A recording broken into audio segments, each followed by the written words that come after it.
Hey guys, welcome to Brian's Man Cave. So for a little while now, I've been doing some arcade classics on the Commodore 64, and I thought, well, since the news broke that there's going to be this Atari 2600 Plus coming out, perhaps more people might start getting into Atari a little bit more. So let's start exploring some of the arcade classics that were on the Atari 2600. Now this one is Crystal Castles. It's a game that I remember playing, quite a bit.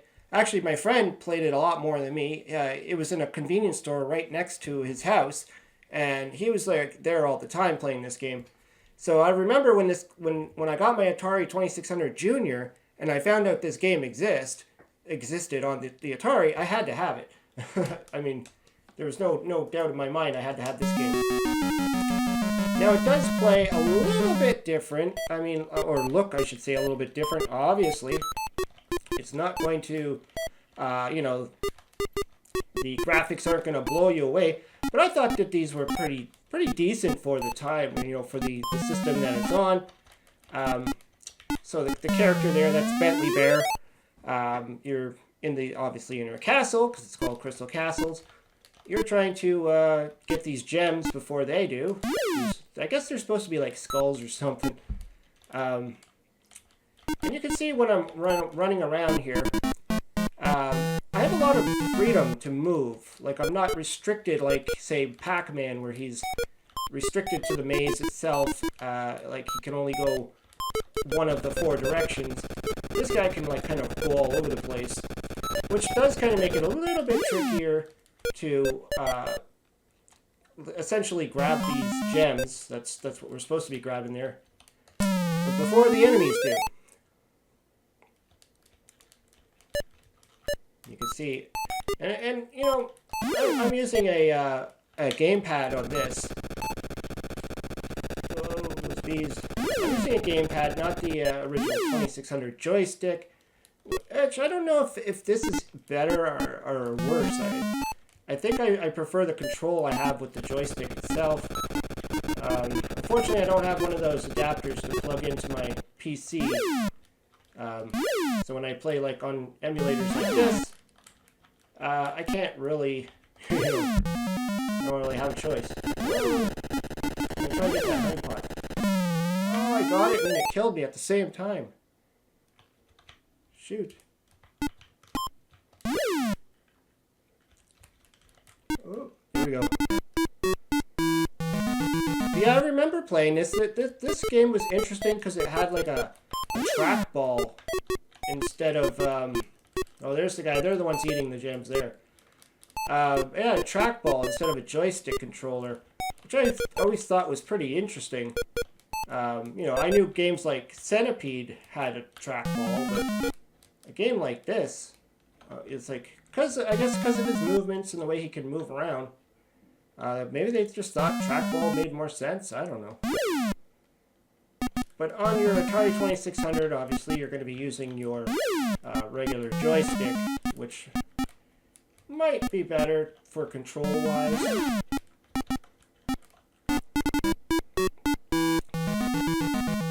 And we're on the fourth. I think this is the final level. You got that witch there. I got that hat. I think that allows me to kill the witch. Those bees. Anytime you're in a video game and there's bees, you know they're going to be annoying. Just think of Back to the Future on the Nintendo NES. Those frickin' bees. Bees and bats. Okay. Now if you just wait long enough, those guys will actually pick these things up and then complete the level for you. But you don't want that because you want the points, right? Ah, they're guarding that. Oh, I thought I'd just squeeze right by them. Ah.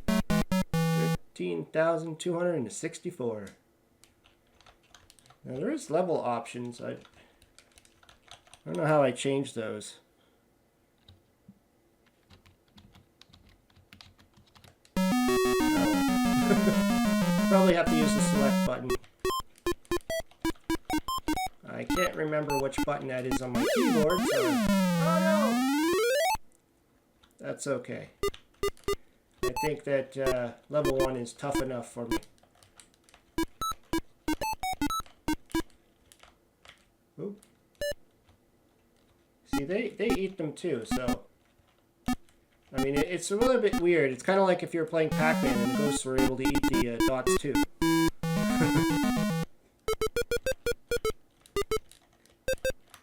Hate these trees. It's like Lord of the Rings. The trees are attacking me.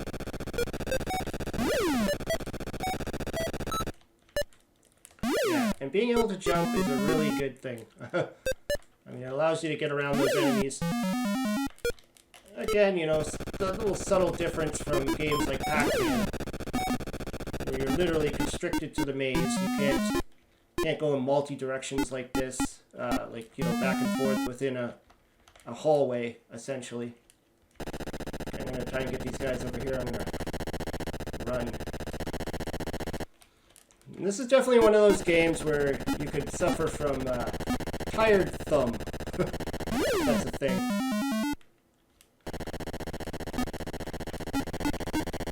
You constantly gotta keep moving. No! I got the honey pot, but it didn't do anything. Oh no! Ah. But I do think that this is a pretty decent game for considering the system that it's on. I mean, it said on the title screen that it was 1984. That's believable. Some of the more complex games were starting to come out around that time. You know, we were getting into the much more robust games. Not just single screens. Okay, let's see if I can get the last two. Hey, we got it. Sorry, I have to look over that side, because for whatever reason, when I'm playing this, if I look at... I have two screens here. One is showing the recording that I'm doing, which I prefer to look at. But when I do that, for whatever reason, some of these enemies are not there. So I think it's like a, you know, what do you call it? Frame rate problem. So I was trying to record and play this at the same time, and I kept running into the enemies that were there, but I didn't see them. So I have to look over here. Come on. Come on, elevator. I hate that you have to use this kind of like weird elevator thing instead of just being able to climb down the stairs, but I guess that's part of the challenge too. Maybe they're not stairs. Maybe it's like some kind of lift or something. I remember playing this briefly also on the. I think I have it on the PlayStation 2 in one of those arcade classics. It's either PlayStation 1 or PlayStation 2. I know I have one of them, and it does have this game on there. The original arcade version, not this one. But really, I thought that this was a great game when I got it for my junior back in the day. That probably was around 1991 or something that I got this game. 91, 92, somewhere in there, I think. Where's the dot? Oh, it's right there. It's hard to see because the dots are the same color as the screen itself. Alright, now it's getting real. Okay, so we got the hat. Oh, the hat kind of protects you for a little while. Not very long, though. Not as long as I'd want it to.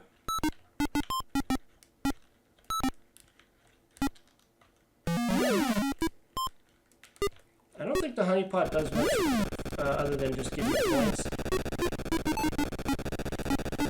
Maybe it makes the bees go away. I can't remember. Oh,